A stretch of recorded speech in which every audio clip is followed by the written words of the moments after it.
하나님 말씀 보시겠습니다. 사무엘상 18장 1절로 4절입니다. 자, 우리 같이 합독하도록 하겠습니다. 시작. 다윗이 사울에게 말하기를 마침에 요나단의 마음이 다윗의 마음과 하나가 되어 요나단이 그를 자기 생명같이 사랑하니라. 그날에 사울은 다윗을 머무르게 하고 그의 아버지의 집으로 다시 돌아가기를 허락하지 아니하였고, 요나단은 다윗을 자기 생명같이 사랑하여 더불어 언약을 맺었으며, 요나단이 자기가 입었던 겉옷을 벗어 다윗에게 주었고, 자기의 군복과 칼과 활과 띠도 그러하였더라. 아멘. 기도하겠습니다. 성삼위일체 하나님 아버지, 오늘도 이 공간에 우리와 함께 하심을 감사합니다. 많은 천사를 대동하시고 우리 예배를 받으시기 위하여서 이곳에 자정하신 주님, 우리 심령이 말씀을 통해서 주님의 심령을 동하기를 원하나이다. 주님을 감동시키는 예배가 되게 하여 주시옵소서. 그래서 우리의 마음과 주님의 마음이 하나가 되는 소중한 시간 되기를 원합니다. 말씀을 전하는 제 자신도 성령의 불기둥을 하늘 보좌에까지 세우게 하여 주시옵소서. 하늘의 사다리를 통하여서 천군 천사가 왕래하는 이 현장 되기를 원하나이다. 우리의 마음의 기도의 제목들이 다 하늘 보좌에까지 상달될 수 있는 그런 예배 현장 되게 하여 주시옵소서. 이곳에 주님의 보혈로서 장악하여 주심을 감사합니다. 이곳에 성령의 기름 부으심으로 채워주심을 감사합니다. 모든 것 주님께 영광 돌리며 예수님 이름으로 기도드려옵나이다. 아멘. 사실 우리가 어떤 사람에 대한 그런 사랑을 고백하는 것 자체가 쑥스럽게 생각할 수가 있습니다. 그런데 이 찬양을 통해서 우리가 하나님을 고백하고 또 우리의 심령을 고백하는 것, 굉장히 이것은 효율적이거든요. 리듬을 실었으니까 하나님 사랑합니다. 이게 뭐냐면은 어떤 사람은 신앙이 얕은 사람은 하나님 사랑에 대한 고백을 굉장히 쑥스러워하는 경우가 많이 있습니다. 그러나 찬양을 통해서 하면은 이거는 너무나 쉬운 거거든요. 그렇게 계속 하다 보면은 자연스럽게 하나님 사랑합니다. 아버지, 예수님 감사합니다. 성령님 사랑합니다. 이 고백이 자연스럽게 되는 겁니다. 그러면 어떻게 되겠습니까? 가정에서도 아내는 남편에게 여보 사랑합니다. 남편은 아내에게 여보 당신 사랑합니다. 이게 뭐냐면 자연스럽게 되는 겁니다. 왜? 그 입술에 붙었기 때문에 그러거든요. 이 사랑의 고백이 우리 입술에 딱 붙을 때까지 우리는 이렇게 이 훈련이고 계속 또 선포고 그런 겁니다. 그래서 이 찬양이라는 것 자체가 우리 이 심령을 이제 훈련시키고 또 우리의 마음을 이제 또 연단시키고, 그래서 우리는 자연스럽게 나중에는 고백이 되게 되는 겁니다. 오늘은 종려주일입니다. 종려주일. 종려주일 이후에 이제 우리 예수님이 마지막 사역을 한 주 동안에 아주 치열하게 그렇게 예루살렘에서 보내게 됩니다. 예루살렘에서 우리 주님이 한 주간의 그 사역을 보면은 거의 생명을 거는 그런 하나의 그런 사역이거든요. 오늘 제목에 보면은 생명을 거는 한미동맹, 계속 우리가 지금 우리 대한민국의 역사에 대해서 살펴보고 있습니다. 이 대한민국의 역사에 아주 굵직굵직한 그런 사건들 중에서 한미동맹만큼 굵직한 사건이 사실 없는 거거든요. 이 한미동맹 사건은 굉장히 중요한 사건인 겁니다. 우리는 지금까지 역사 공부를 하면서 이 6.25와 그리고 한미동맹에 대하여서 아주 상세하게 그리고 깊이 이걸 제대로 배우지 못했던 겁니다. 중요함에도 불구하고. 왜냐하면 우리 대한민국의 역사가 너무너무나 왜곡되어 있기 때문에 대한민국 역사가 이놈이 왜곡시킨 겁니다. 이 마귀가 우리 대한민국의 역사를 뒤틀어버렸고 그 뒤틀어버린 역사 가운데서 우리는 거짓된 역사를 우리는 습득을 한 겁니다. 그 거짓된 역사를 습득하다 보니까 우리는 이놈의 그런 모든 그런 거짓에 잘 속아 넘어갈 수가 있는 겁니다. 그래서 우리의 역사가 아주 진실된 가운데서 탄탄하면은 아무리 이것이 짤짤 흔들어도 넘어가지 않는 겁니다. 왜냐? 정확한 역사의 뿌리가 그렇게 뻗어 있기 때문에 그런 겁니다. 그러나 헛된 역사를 우리가 가지고 있기 때문에 그 거짓된 역사를 가지고 있기 때문에 이놈이 조금만 흔들어버려도 바람만 불어도 뭐냐면요 막 기우뚱 뿌리채 흔들려 버리는 겁니다. 그게 뭐냐면 하나님의 말씀도 마찬가지거든요. 이 하나님의 말씀이 우리 심령 속에 우리 영혼의 세포 속에 우리의 뼈 속에 이것이 탑재가 되어 있어 보죠. 이 말씀이 탑재가 되어 있으면요 아무리 짤짤 흔들어도 넘어가지 않는 겁니다. 흔들면 흔들수록 어떻습니까? 마귀가 흔들면 흔들수록 더 우리의 신앙의 뿌리는 깊이 뻗어갈 수가 있는 겁니다. 흔히들 식물학자들이 그런 게 뭐냐면 이 나무도 가만히 있으면은 뿌리를 깊이 내리는데 어렵다는 겁니다. 이 나무가 뿌리를 더 깊이 내리려면 바람이 불어줘요, 바람이. 그 시간 바람이 불어주면은 바람이 불어줄 때 이 나무는 흔들리면서 뿌리를 깊이 내린다는 거예요, 흔들리면서. 그처럼 우리의 신앙도 마찬가지입니다. 우리 역사도 마찬가지입니다. 우리 대한민국의 역사도 정확한 우리의 역사를 알고 있다면은 대한민국의 뭐 좌판이 뭐 우판이 뭐 이 나름대로의 그런 정권이 바뀔 때마다 여러 가지 정책이 나오면은요 우리 역사가 정확하게 뿌리를 잡고 있으면은 그것을 갖다 진단을 정확한 거울을 가지고 내가 정확한 거울을 가지고 있기 때문에 저거는 뭐냐 저거는 가짜다 저거는 때가 묻은 거다 저거는 흠이 많은 거다. 그러면서 정책을 뭐냐면요 대한민국의 정책을 진단을 하게 되는 겁니다. 그래서 이 한미동맹은 너무나 귀한 그런 우리 이승만 대통령이 생명을 걸은 목숨을 완전히 걸은 그런 동맹이라는 것을 우리는 잊어서는 안 되는 겁니다.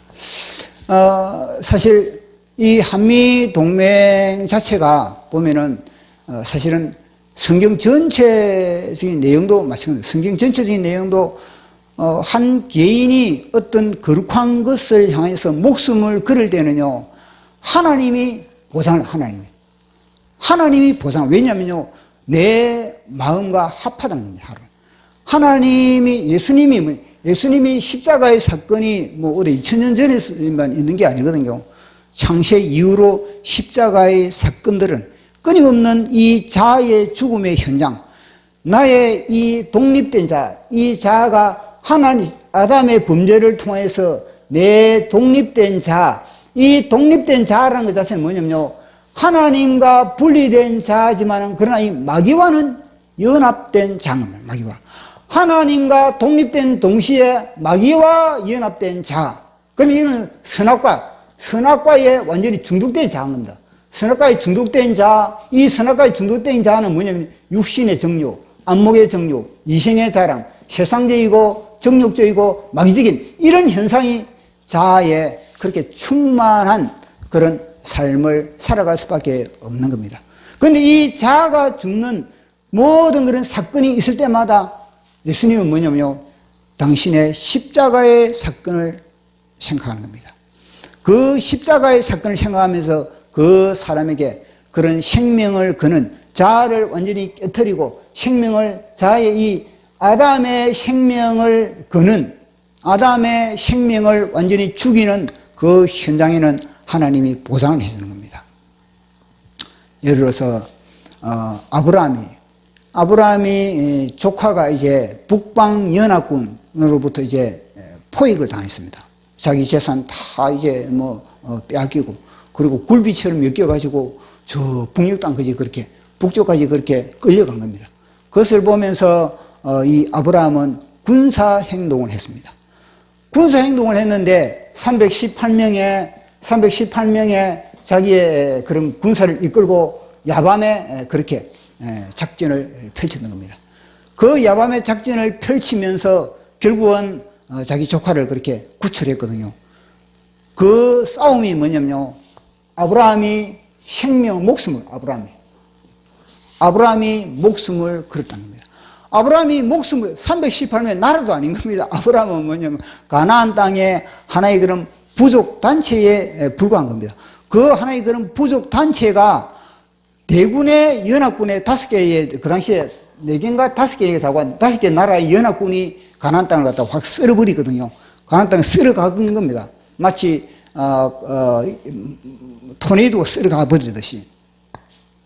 그런데 일개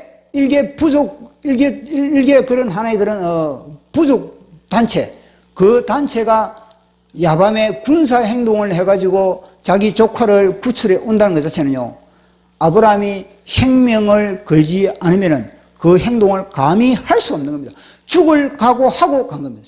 목숨을 내놓고 318명이 그 불구덩이 속에 그렇게 뛰어드는 그런 사건이 아브라함의 군사 행동인 겁니다.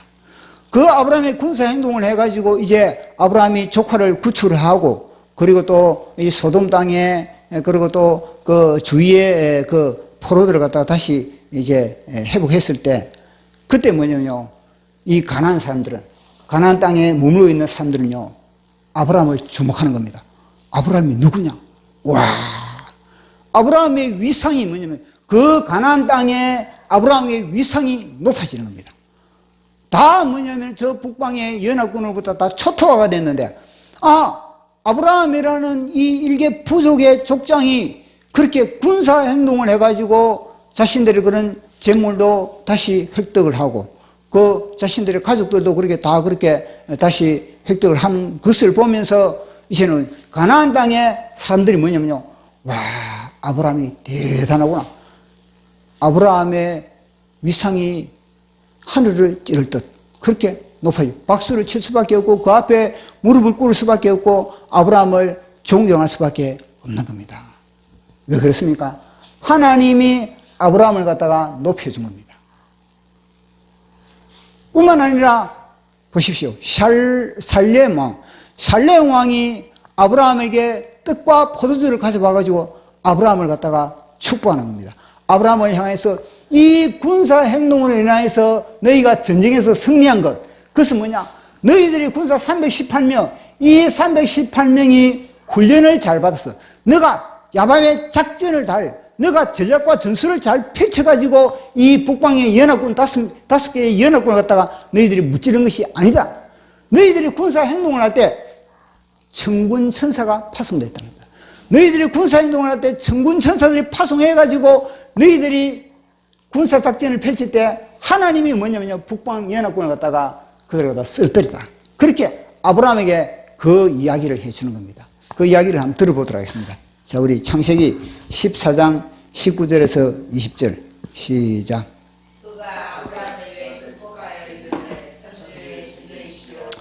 높으신 하나님이여, 아브라함에게 복을 주옵소서.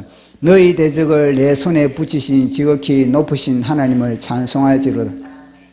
어떤 그 얻은 것에서 10분의 1을 멜기세덱에게 주었더라. 아멘. 보십시오. 이 싸움의 승리는 누구로부터 온 겁니까? 하나님으로부터. 하나님이 너에게 승리를 주었다. 그러니까 아브라함이 그때부터 아브라함이 뭐냐면, 맞아, 이거는 하나님이 그래. 와, 우리가 그 싸움에 우리에게 용기를 불어넣는 사람이 누구냐? 하나님이구나. 우리에게 두려움 없이 그 전투에 투입할 수 있는 그런 용기 불어넣어 주신 분도 하나님이고, 그 야밤에 지치지 않고 우리가 그들과 싸울 수 있는 그런 근육의 힘도 누가 준 겁니까? 하나님이 준. 그 당시에 우리가 작전을 갖다가 펼친 것도 다 뭐냐? 하나님의 지혜를 통해서 우리가 작전을 펼쳤구나. 그래 우리가 작전을 펼칠 때 그들이 도망가는 것도 뭐냐? 하나님이 뭐냐? 천군 천사를 통해서 뭐냐? 쫓아보냈다는 겁니다. 그걸 갖다 아브라함이 알고 나니까 아브라함이 어떻게 했습니까? 아, 맞아. 하나님이 다 배후에서 작업을 하셨구나. 그러니까 무엇입니까? 살렘왕 멜기세덱이, 이 멜기세덱이 쓰이는 예수님이거든요. 예수님. 성육신한 예수님인 겁니다. 그 당시에 성육신한 예수님인 겁니다. 그러니까 이 멜기세덱의 이 말을 듣고 비로소 이 대제사장이거든요. 그러니까 아브라함이 그 노획물에서 이제는 11조를 그렇게 드린 겁니다. 11조를 드리고, 그리고 아브라함이 이제는 그 하나님으로부터 은혜를 받은 것에 대해서, 아, 하나님이 나의 방패가 되시는구나. 하나님이 나의 창이 되는구나. 하나님이 나의 칼이 되는구나. 하나님이 나의 능력이 되는구나. 그 아브라함이 그것을 그렇게 경험하게 되는 겁니다. 아, 나의 생명의 모든 보상은 다 하나님으로부터 다 보상이 되고, 하나님으로부터 모든 것이 다 열리는구나. 아브라함의 신앙이 뭐냐면요, 일치월장이 되는 거예요. 이걸 통해서 아브라함은 사람들로부터, 그 가나안 땅의 모든 사람들로부터 뭐냐면요, 존경의 대상뿐만 아니라, 그리고 하나님으로부터 뭐냐면요, 인침을 받는, 인정. 아브라함이 하나님으로부터 인정을 받는 엄청난 사건이 벌어진 겁니다. 그 마찬가지로 한미동맹. 이 한미동맹도 우리 이승만 대통령이 하나님으로부터 인침을 받는 놀라운 사건이고, 전 세계의 사람들로부터 뭐냐, 이승만 대통령이 누구냐, 이승만이 누구냐, 와, 저자는 세상이 감당할 수 없는 인물이구나. 공산주의 세계에서도 충격을 받아본다. 아니, 이승만이 누구냐? 미국도 놀래버려. 전 세계가, 민주주의 세계에서도 이승만에 대해서 이 한미동맹을 맺기까지 이 과정을 갖다가 놀래버린 겁니다. 단순히 사실은 우리가 한미동맹이다 하지만, 이 한미동맹을 갖다가 맺기까지의 그런 과정이, 이 과정이 너무너무나 중요하거든요. 이 과정을 우리는 알아야 되는 겁니다. 우리는 어떤 사건을 우리가 접할 때는 우리는 결과만 보고 그것을 갖다가 우리가 뭐 그것에 대한 혜택을 받기도 하고, 우리가 결과만 보고 그것을 우리가 평가를 내리기도 하기도 하지 않습니까? 그러나 그게 아닙니다. 과정을 살펴봤을 때 그 결과가 100배 증폭으로 나의 살이 되고 나의 피가 될 수가 있는 겁니다. 한미동맹도 마찬가지입니다. 이 한미동맹을 맺게 된 그런 과정을 보면요, 와, 이 이승만 대통령이 한미동맹을 맺기까지 그분의 전략, 그분의 전술, 얼마나 많은 기도를 했을까, 얼마나 많은 그런 애씀이 있었을까, 그걸 우리는요 알 수가 있는 겁니다. 그 이 한미동맹을 맺기 위해서 이승만 대통령이 사실 인류에 도박을 한 겁니다. 그 인류의 도박이 무엇이겠습니까? 방공포로를 석방. 아이젠하워 대통령이 이제는 휴전을 하고, 이제는 자기 군사를 미군을 갖다 다 한반도에서 다 빼나가려고 그랬거든요. 아, 이 휴전선을 꺼버리고,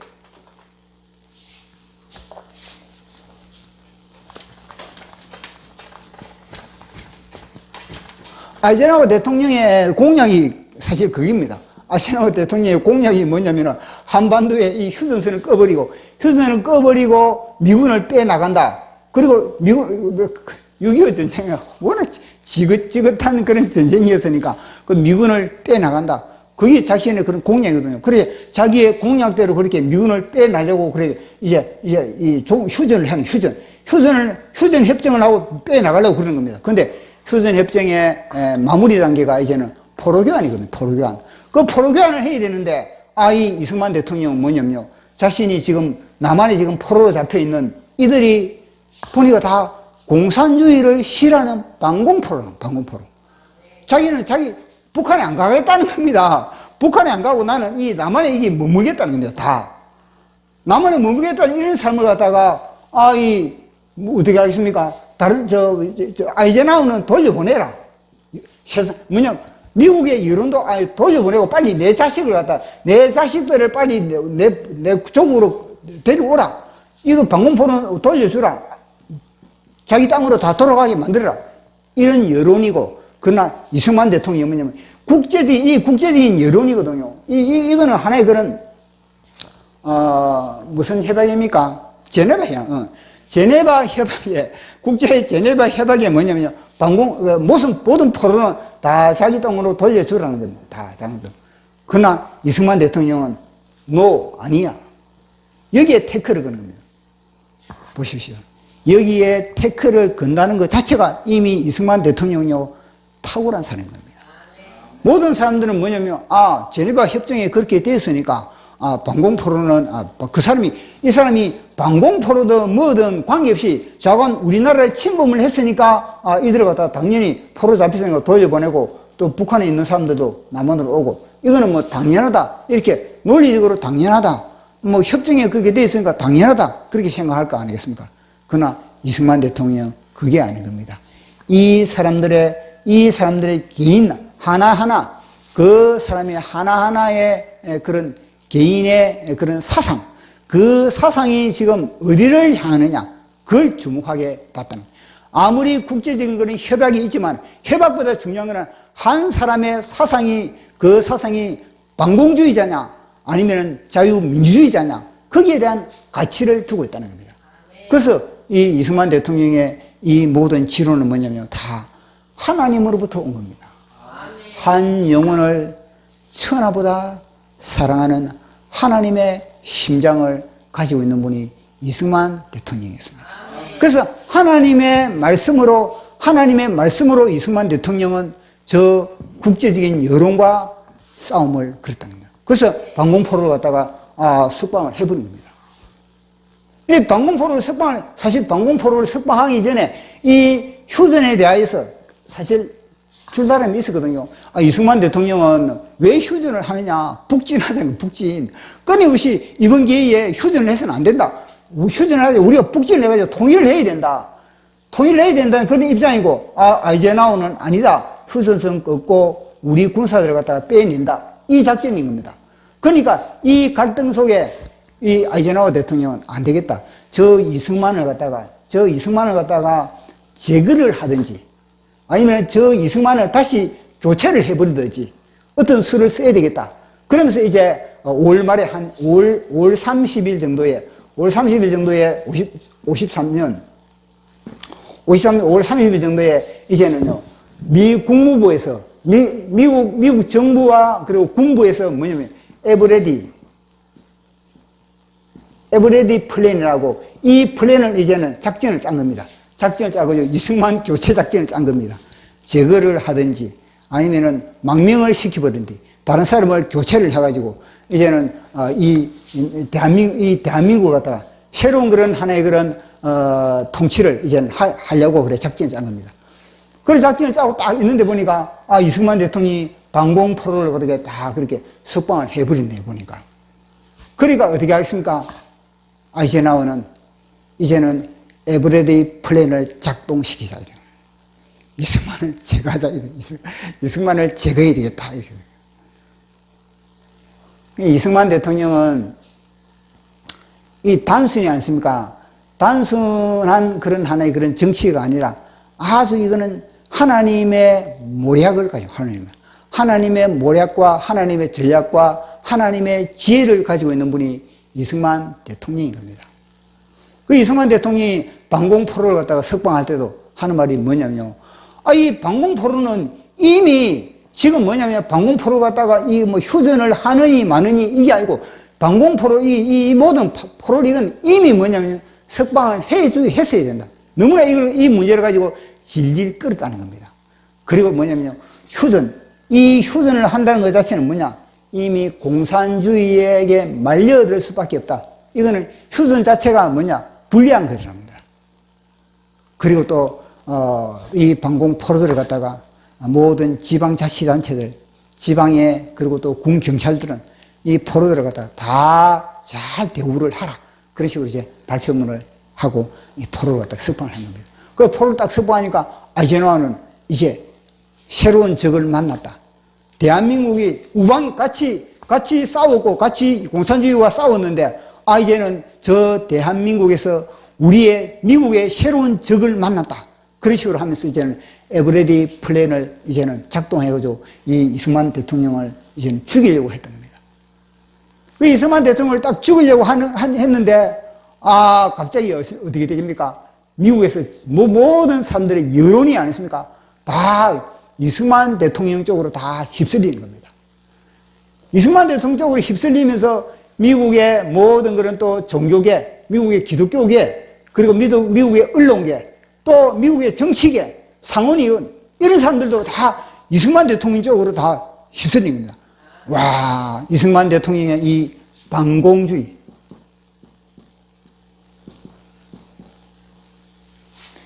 이승만 대통령이 얼마나 공산주의를 싫어하는 것에 대해서 언론이 대서특필을 하는 겁니다. 그래서 예를 들어서 드림몬드라는 이 사람은 우리는 이승만 대통령과 함께 가야 한다. 저 대한민국은 최강의 반공군을 가지고 있다. 대한민국 그 당시에는 6.25 이후에 모든 사람들이 반공에 대해서 철두철미하게 무장을 했거든요. 그래, 저 대한민국의 모든 백성들은 반공군으로서 이승만 대통령은 전 인류에서 최강의 반공군을 소유한 그런 지도자다.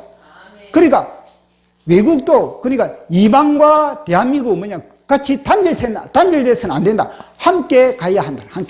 함께 가야 한다고 그렇게 이 드림몬드라는 이 언론이 완전히 막 대스특필을 하는 겁니다. 그 여론을 형성하는 겁니다. 그러다 보니까 이승만 대통령의 인기가 날로 그 순간에 반공포를 석방한 이후부터 갑자기 사람들이 막 이승만 대통령에 대해서 이제는 환호를 하게 되는 겁니다. 마치 엘라 골짜기에서 다윗이 골리앗을 쓰러뜨렸을 때 사울은 천천히요, 다윗은 만만이다. 누가 그걸 갖다가 여론을 조성했겠습니까? 그것도 하나님인 겁니다. 하나님이 다윗을 향해서 만만이더라, 만만. 그 인기를 높이는 거예요. 마찬가지로 이때도 이승만 대통령을 향해서 미국의 여론을 향해서 이승만은 만만이고 아이젠하워는 천천히다. 아이젠하워는 천천히고 이승만은 만만이다. 미국의 여론이 그렇게 하니까 어떻게 되겠습니까? 아이젠하워가 이 에버레디 플랜을 작동할 수 있겠습니까? 만약에 에버레디 플랜을 이거 작동했다가는 자기의 정치적 생명을 자기 스스로 단절시키는 것과 똑같은 겁니다. 그래서 이승만 아이젠하워 대통령이 18일 6월 18일 날 반공포로를 했거든요. 근데 다음날 6월 19일 날 뭐냐면요. 아이젠하워 대통령이 순간에 바꾸는 거예요. 아니다. 우리는 한국과 함께 한다. 우리는 한국과 함께 공산주의와 싸우겠다. 그렇게 이제 선언을 하게 되는 겁니다. 그래서 선언을 하면서 이제는 이승만 편으로 이제는 돌아오는 겁니다. 아이젠하워 대통령도 이승만 대통령과 함께 하지 않으면은 역풍을 정치 생명 끝나는 거거든요. 그러다 보니까 급히 뭐냐면요, 로버트슨 특사를 보냅니다. 이제 구체적으로 이제 이 휴전을 하느냐 마냐. 이승만 대통령 끊임없이 뭐냐면요, 북진하자 그러거든요. 북진하자 그러는데 그러면은 이승만 대통령을 달래고 휴전을 하긴 해야 되겠는데 어떻게 하면은 저 휴전을 해주지? 그걸 이제 나름대로 이제 의논을 해야 되지 않겠습니까? 그래서 로버트슨 이제 특사를 보내는 건 미국에서 로버트슨 특사를 이제 보내니까 그 로버트슨 특사하고 이제 이승만 대통령이 만나는 겁니다. 그 만났는데 이승만 대통령이 로버트슨 특사를 향해서 막 맹공을 퍼붓는 겁니다. 보통이 아니거든요, 이승만 대통령이. 그리고 나중에는요, 이 경무대에서 이제 두 사람이 만났는데 어떤 일이 있냐면 창밖에 보니까 까치 두 마리가 아주 자유롭게 그렇게 이제 날아가거든요. 그래서 이승만 대통령이 로버트슨 이 특사를 향해서 저 창밖에 저 까치 두 마리를 봐라고. 얼마나 평화롭냐고. 얼마나 자유롭냐뇨. 내가 방공포로를 내가 돌려보낸 것은 뭐냐. 마치 저 까치가 자연스럽게 저렇게 세상에 갇혀있지 않고 날아다니는 것처럼 그렇게 자유를 줘야 되지 않느냐. 그 이승만 대통령의 끊임없는 뭐냐면요, 자유. 이승만 대통령의 키워드는 뭐냐면 자유. 하나님이 우리에게 자유를 줬는데, 그리스도께서 우리에게 자유를 줬는데 다시는 종의 멍에를 매지 말라는 겁니다. 굳게 서서 이 자유를 지키라는 겁니다. 그것이 바로 이승만 대통령의 하나의 그런 종교 사상인 겁니다. 그래서 자유에 대해서 그렇게 이야기를 하는 거예요. 그러니까 로버트슨 특사가 알고 있는 겁니다. 그래서 결국은 18일 동안에 두 사람의 이 회담이요, 18일 동안에 14번을 만나요, 14번. 이 휴전에 이 문제를 가지고, 14번을 만났다는 거, 이 말이 되는 겁니다. 18일 동안에. 그만큼 치열한 싸움이 있었다는 겁니다. 두 사람의 기싸움이 있었다는 겁니다. 이 휴전에 대해서. 대통령 아니면 그런 정상회담을 해도 어떻게 18일 동안에 14번을 만나 이런 회담이 어디 있겠습니까? 그만큼 이 사건은 어마어마한 전 세계적인 그런 사건이었다는 겁니다. 휴전 이 자체가. 한반도에서 휴전을 하느냐 하지 않느냐 그 사건은요 어마어마한 사건이 되었다는 겁니다. 그래서 13번을 만나가지고 결국은 뭐냐면요, 이 로버트슨 이 특사가 결국 뭐냐면요, 이 이승만 대통령은 불굴의 의지를 가지고 있는 분은 이분을 꺾을 수는 없다. 이분은 어느 누구도 꺾을 수가 없다. 이분은 뭐냐, 철저한 반공주의자. 그래서 이 로버트슨 이 특사가 이승만 대통령에 대해서 평가를 내린 게 뭐냐면요, 전 세계의 모든 우리 연합군이 이승만 대통령과 같은 그런 반공주의의 그런 사상으로 품었다면은 세상은 덜 시끄러울 것이다. 세상은 평화로울 것이다. 그렇게 평가를 내린 겁니다. 그만큼 이 로버트슨 이 특사는 14번의 이승만 대통령을 만나면서 존경을 하죠. 존경. 이런 분 진짜 귀한 분이구나. 이런 분들만 전 세계 연합군의 지도자였다면 이미 공산주의는 이 땅에서 다 해결. 그러니까 연합군들 중에서도 공산주의에 대해서 제대로 모르는 겁니다. 그런데 이 이승만 대통령은 공산주의의 근본부터 알고 있는 겁니다. 저 공산주의의 뿌리가 어디서부터 왔다는 것 자체를 알고 있는 겁니다. 그래서 로버트슨 이 특사가 이승만 대통령을 만나고 나서는 감동을 받을 수밖에 없는 겁니다. 그래서 로버트슨 특사가 아이젠하워 대통령의 타진을 하면서 뭐냐, 이 이승만 대통령의 모든 요구를 갖다가 들어줘야만 된다는 거예요. 이 이승만 대통령은 뭐냐면은 미국의 정치 제도를 너무나 잘 알고 있다는 겁니다. 만약에 우리가 단순한 협상, 많은 협상을 하고 있지 않습니까? 정상끼리. 단순한 그런 협상, 그것이 뭐냐면 미국에 의회 가면은 단순한 정부끼리 그렇게 협상을 하더라도, 아무리 사인을 하고 도장을 찍고 그렇게 하더라도 막상 그 협상이 의회에 들어가면은 의회에서 뭐냐면요, 상원 의원이 그렇게 거부해버리면은 그것이 종이적으로 휴지적으로 된다는 겁니다. 이걸 이승만 대통령이 너무나 잘 알고 있는 겁니다. 그러니까 단순한 협상으로는 안 된다는 겁니다.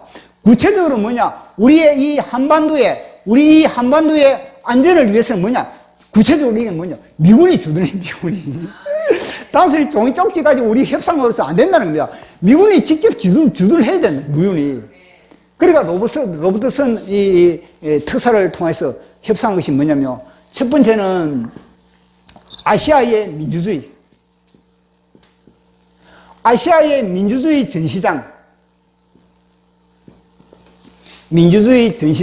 전시장이라면 얼마나 그 지역 자체가 깨끗하고 화려하고 아름다운 것을 전시장을 하고 있습니까? 전시장은 최고의 그런 시설이 되어 있는 곳이 전시장이거든요. 그러니까 아시아의 민주주의 전시장으로 삼으라는 겁니다. 왜냐하면 그 당시에 소련 공산주의가 아시아를 어떻게 했습니까? 불구물로 다 들여버리거든요. 불구물로 다 들여버린 그런 상태이기 때문에 이 아시아를 갖다 민주주의로 하나의 그런 파수꾼으로서 삼으라는 겁니다. 그래 아시아의 민주주의 전시장으로 삼으려면 그곳이 얼마나 많은 돈이 투입되어야 되겠습니까? 전쟁으로 나라가 완전히 초토화가 되어버리는데 3년 동안의 전쟁으로 우리나라가 서 있는 건물이 없을 정도였는데 그런 곳이 뭐냐면 아시아의 민주주의 전시장으로 삼으라. 그러니까 어떻게 했습니까? 미국의 엄청난 미국의 재정을 갖다가 긴축 재정을 하면서 대한민국에 갖다가 도와줄 수밖에 없는 겁니다. 그게 바로 이승만 대통령입니다. 대단하지 않, 이 과정을 보면 대단하지 않겠습니까? 그러니까 미국의 모든 것은 먼저 저거의 긴축, 자기들의 교육과 복지의 그런 재정을 갖다가 긴축을 하면서 대한민국을 갖다가 다 도와준 겁니다. 그렇게. 아시아 전시상을 약속을 했으니까. 그게 또 뭐냐면요. 한미동맹. 여기에다가 미군을 주둔시키라. 그런 식으로 그렇게, 한미동맹을 그렇게 우리가 협정을 하자. 그래, 아웃라인을 그렇게 세운 겁니다. 그걸 세우고 이제 로버트슨 이제 특사가 이제는 14번의 만남을 갖고 이제 돌아오는 겁니다. 돌아가고 나니까 이제는, 이 로버트슨은 특사고, 그 다음에 국무위원, 국무장관, 국무장관이 누구더라?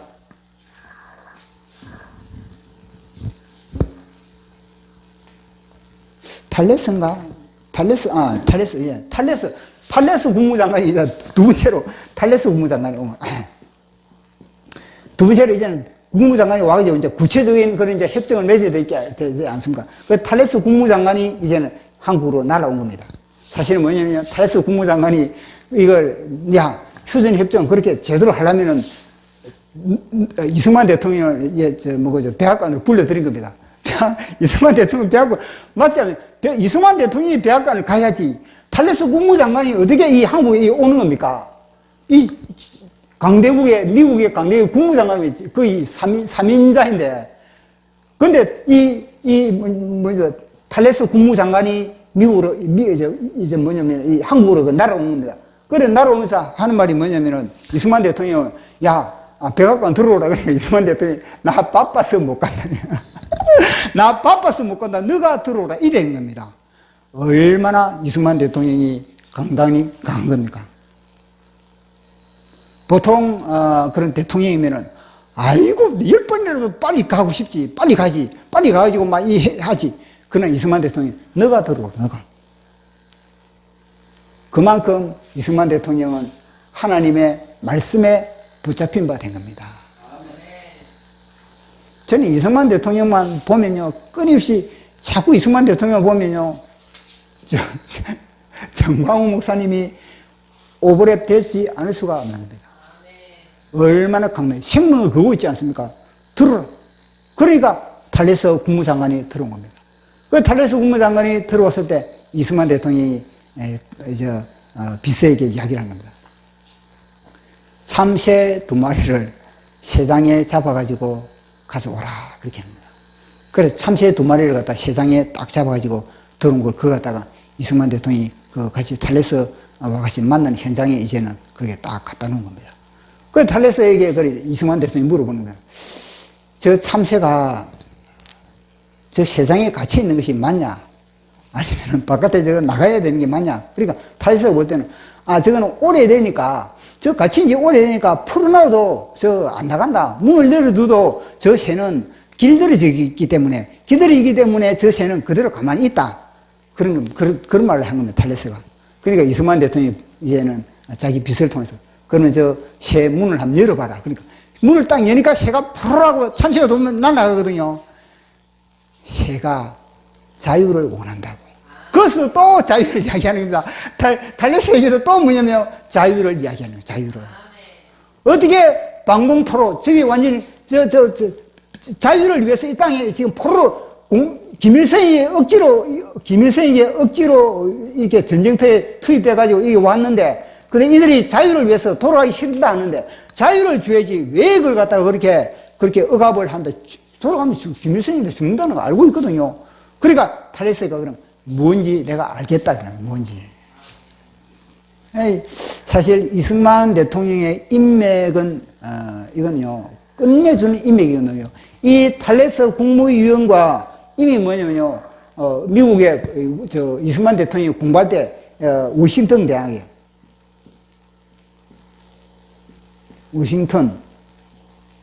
그 다음에 또 프리스턴 이 동기입니다. 동기. 워싱턴 대학교 때, 그 프리스턴 대학교 때 동기입니다. 탈레스 국무위원과. 그러니까 동기끼리 만난 겁니다. 그 동기끼리 만났는데 자기 이제 나라의 국익을 위해서 서로 아주 치열하게 그렇게 서로 줄다리기를 한 겁니다. 그걸 같이 회담을 했는데 줄다리기 위해서 최고 문제가 뭐냐. 최고 이 의견이 좁혀지지 않는 것이, 끝까지 의견이 좁혀지지 않는 것이 뭐냐면요. 미국의 정책은, 동아시아 정책은 어디를 중심으로 하냐면 일본을 갖다가 일본을 중심으로 동아시아 정책을 펼쳐나가는 것이 미국의 정책에 하나의 그런 기조였던 겁니다. 그런데 이승만 대통령 그거 못마땅하다는 겁니다. 나는 그 인정할 수 없다는 겁니다. 왜 일본이냐? 일본이 우리를 침공했는데 일본으로 그래 중심을 잡지 말라는 겁니다. 이승만 대통령이 사실 재팬 인사이드 아웃 그 책을 지을 때도 뭐냐, 저 일본은 궁극주의로 끊임없이 전쟁을 치룰 나라라고 그렇게 이승만 대통령이 평가를 내렸거든요. 그러니까 일본을 갖다가 이승만 대통령 인정을 하지 않는 겁니다. 왜 아시아의 모든 정책을 갖다가 일본 중심으로 그렇게 하냐고. 나는 그것을 인정하지 않는다. 그것이 결국은요, 두 사람의 회담에 그것을 갖다 뒤로 미룬 겁니다. 그건 다음으로 그러면은 우리가 이 한미 상호 방위조약 우리 이걸 갖다가 우리가 구체적으로 이 문서화하자. 그렇게 다 한 겁니다. 그래서 한미 상호 방위조약이 6조고요, 6조인 겁니다. 그 6조 중에서 4조하고 6조가 4조하고 6조가 있는데 다른 뭐 조항은 다 비슷한데 이 4조가 뭐냐면요, 군대를 얘기해요. 군대를 이 사실 적극적이고 자동적으로 군사 행동을 할 수 있게 적극적이고 자동적으로 군사 행동을 할 수 있는 것이 뭐냐면요, 미군이 주둔대. 미군이 주둔되지 않으면은 적극적이고 그리고 또 이 자동적으로 미국이 우리에게 군사 행동을 할 수가 없는 겁니다. 왜냐면요, 의회에서 동의를 받아야 되거든요. 의회에서 아무리 군사 행동을 하려면은 미국에는요 의회 제도가 있기 때문에 의회에서 다 동의를 받고 그러면요 한 달이 걸릴 수도 있는 겁니다. 그러나 만약에 북한에서 밀고 내려오면 어떻게 되겠습니까? 즉각적으로 자동적으로 전쟁을 갖다가 치르려면은 미군이 이게 딱 지도를 해야 되는 거예요. 그래 이걸 갖다가 결정을 내는 겁니다.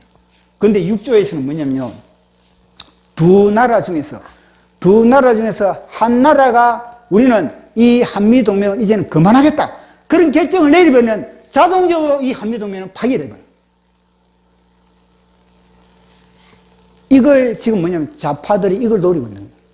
노무현도 이걸 노리고 지금 문재인도 이걸 노리고 있는 거예요. 문재인이 이걸 노리기 때문에 끊임없이 뭐냐면요, 종전협정입니다. 종전협정. 끊임없이 지금 뭐니까 종교계를 통해서 종전협정, 사회단체를 통해서 종전협정, 끊임없이 종전협정을 하자는 겁니다. 종전협정을 하는 순간 미군은 자동적으로 빠져나가야 되는 거예요. 이걸 알고 있는 거예요. 그래서 이 미군 이제는 종전협정 하는 순간에 뭐냐면 한미동맹의 6조에 해당되거든요. 그러면 어떻게 되겠습니까? 국회에서 우리 미군 우리 주둔할 필요 없다. 우리 스스로 우리나라를 지키자. 우리끼리 북한의 지령을 받아 우리끼리거든요. 그러면 자동적으로 미군이 빠져나가면 어떻게 되겠습니까? 적화가 될 수밖에 없는 겁니다. 6조가 그런 겁니다. 근데 이 6조 사람들이 보면요, 미군이 뭐 나가겠나? 뭐 미군이 안 나간다고. 자기 유익이 있는데 나가. 천만의 말씀. 국회에서 다수결로 미군 우리나라에서 주둔하는 것을 우리는 거부한다.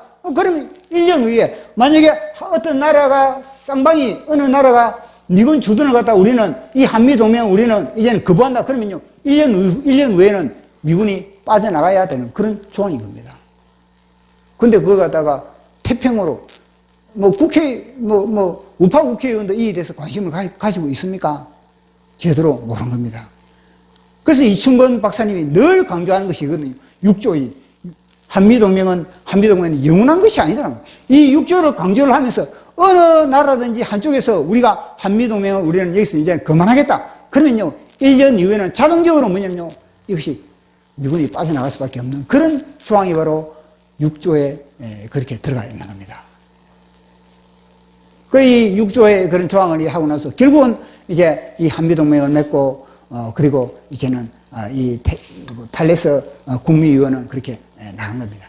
그 탈레스 국무위원이 나가고 나서 이제 구체적으로 미국이 이제 우리에게 그렇게 도움을 주게 됐던 겁니다. 그래서 이 이승만 대통령을 만난 사람들마다 다 이승만 대통령을 만난 사람들마다 다 존경을.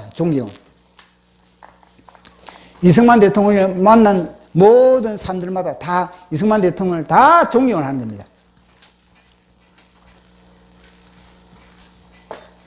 왜 그럴까요?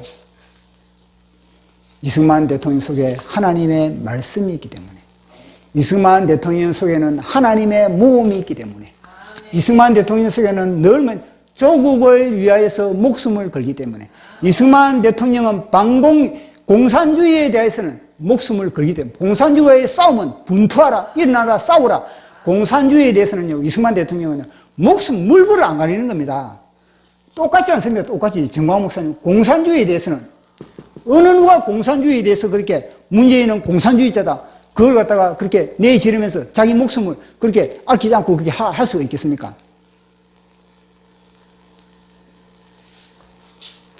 이승만 대통령을 만나는 사람들마다 야, 저분은 진짜 귀한 분이다. 세계적인 반공주의자다. 진짜 용기가 대단한 분이다. 그렇게 다 그렇게 이승만 대통령을 평가를 내린 겁니다. 보십시오. 우리 6.25 때 무초 대사가, 무초라는 이 대사가 6.25 때 미국 대사거든요. 미 대사인 겁니다.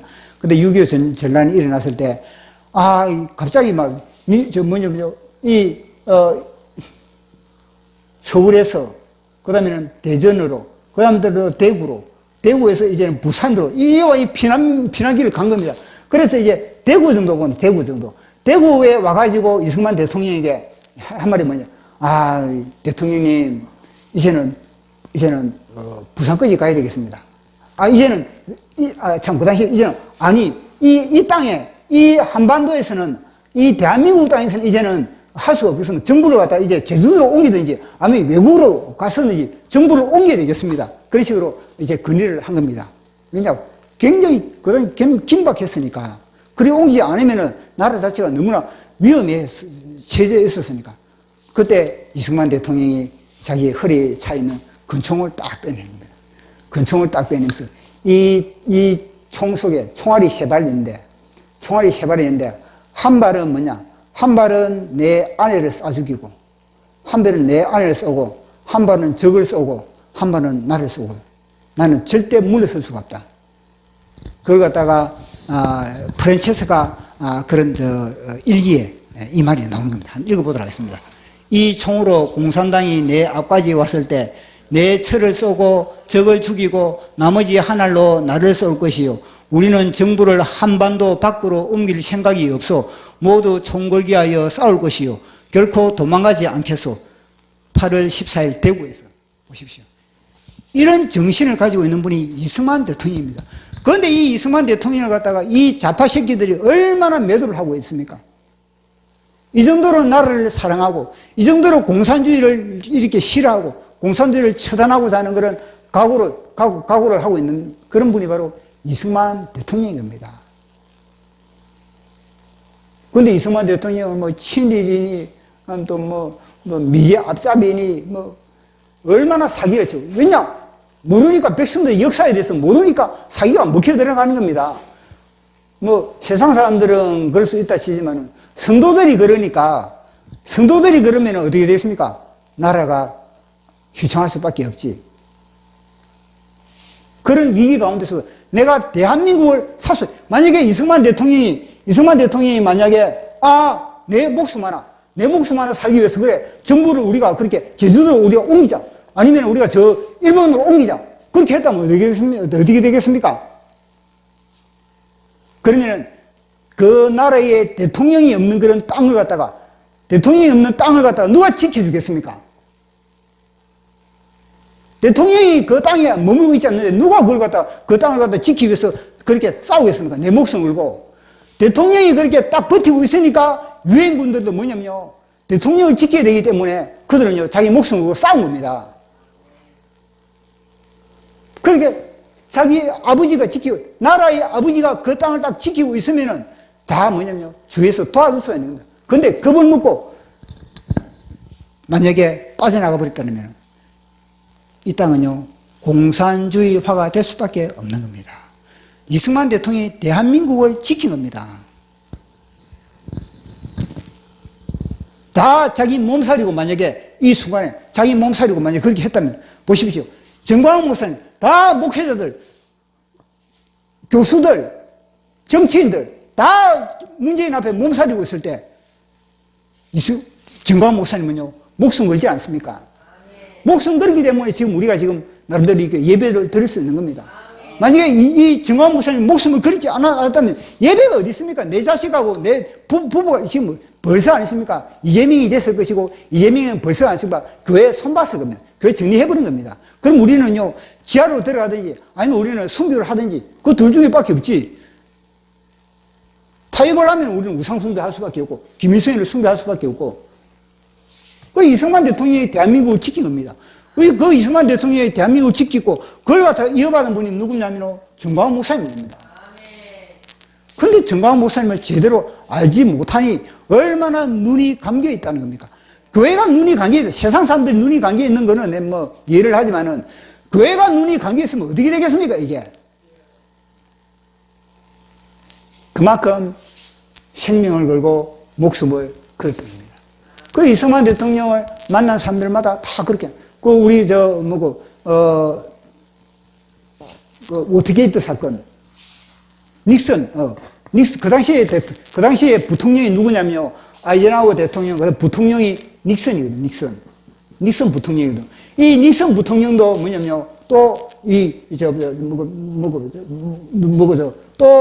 이승만 대통령은 이제는 급이 달라요, 급이. 처음에는 특사, 그 다음에는 국무장관, 그 다음에는 부통령 닉슨이 또 이 이승만 대통령과 또 이거 때문에, 휴전협정 때문에 또 만나러 간 겁니다.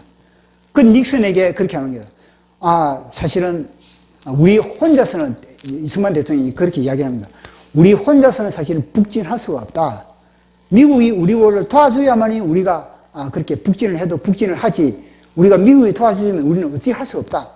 그렇게 이야기를 하고 있는 거예요. 근데 그러면은 왜 당신은 시시하면 북진을 해야 된다. 그렇게 우리 미군이 없어도 혼자로 나는 북진을 해야 된다. 그렇게 하고 있습니까? 그러니까 이승만 대통령이 닉슨에게 한 말이 뭐냐면요.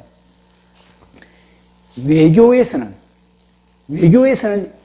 전혀 상대가 예상할 수 없는 그런 카드를 내밀어야 된다. 상대의 뻔한 카드를 갖다가 내밀면은 외교에서는 그것은 이익이 전혀 없다는 겁니다. 그래서 상대가 전혀 예상하지 못한 카드를 내밀어야 된다는 겁니다. 그것이 뭐냐면요, 이승만 대통령, 이 소련, 중공, 북한은 뭐냐면요, 이승만이 어떤 카드를 내밀지, 이거는요, 완전히 럭비공이니까 럭비공이기 때문에 그들은요, 긴장하는 거예요. 지금 이승만 대통령이 지금 어떤 카드를 내밀지 그들은 모르는 겁니다.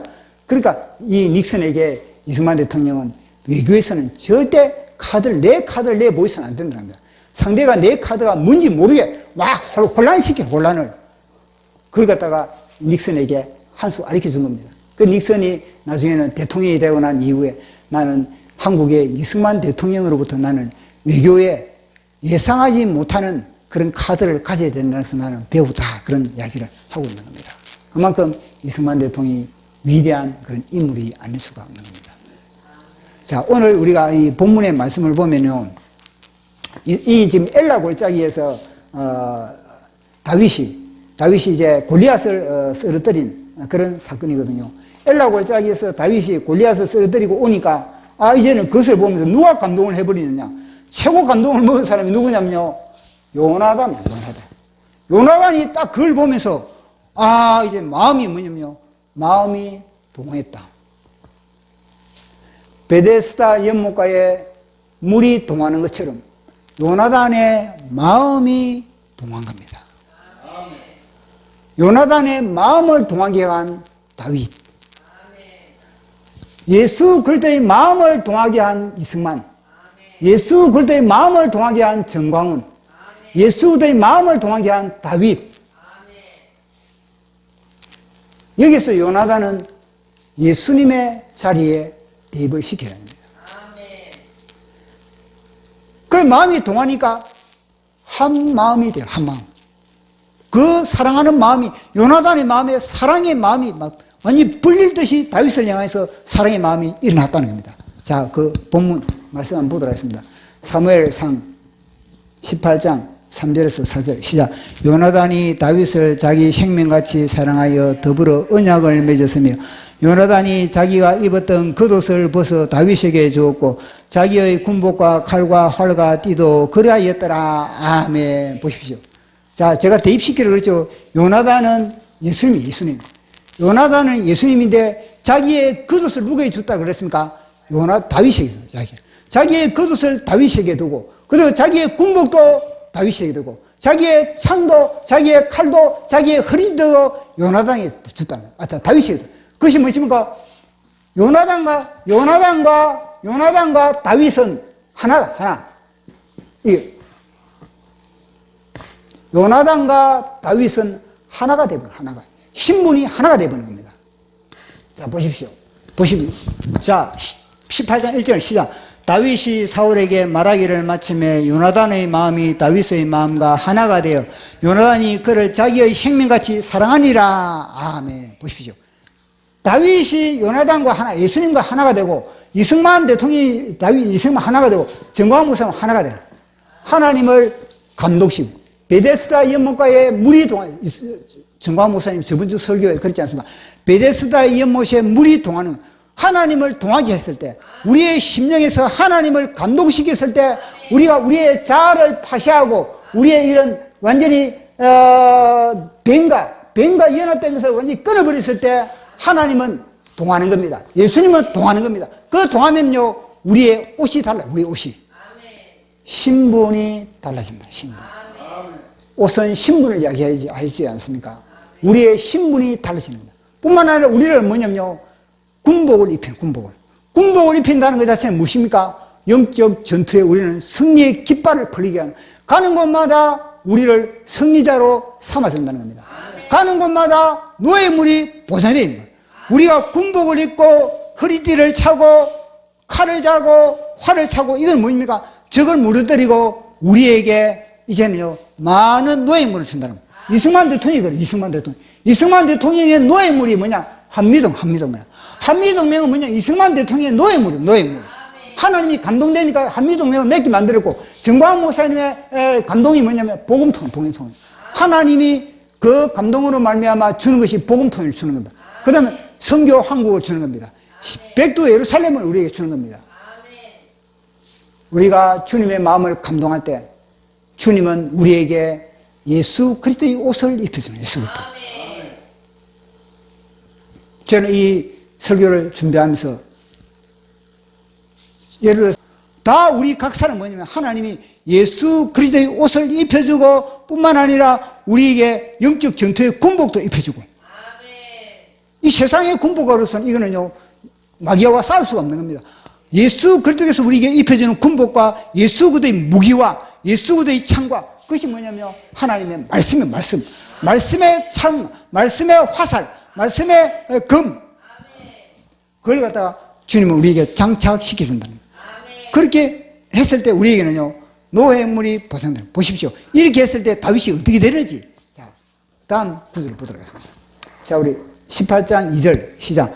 그날에 사울은 다윗을 머무르게 하고 그의 아버지의 집으로 다시 돌아가기를 허하지 아니하니라. 아멘. 보십시오. 이제는요 위치가 달라요. 위치가.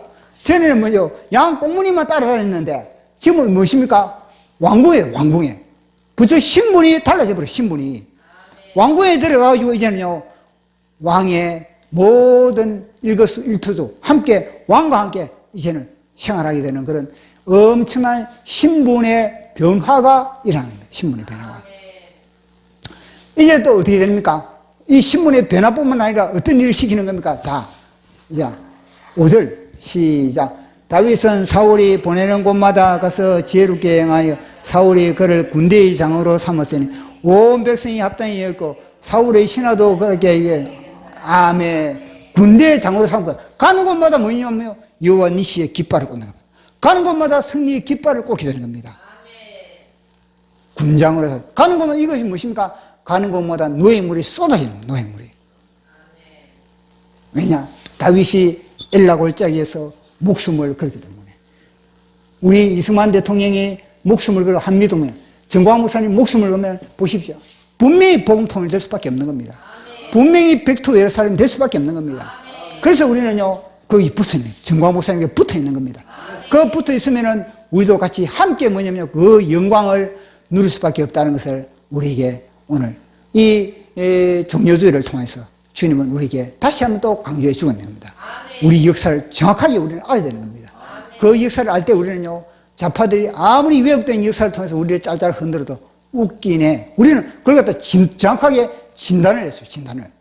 그렇게 했을 때 우리는 더욱더 이 시대, 마지막 시대에 우리는 쓰임받는 그런 하나님의 사람으로서, 우리는 하나님의 용사로서 우리는 쓰임받을 수 있다는 것을 아시고, 늘 주님을 향해서 우리가 목숨을 건다는 것 자체가 이 뭐냐면, 목숨을 건다는 것 자체가 이 뭐냐면, 이게 마귀와의 분리, 마귀와의 분리와 마귀와의 완전 이별을 이야기하는 거거든요.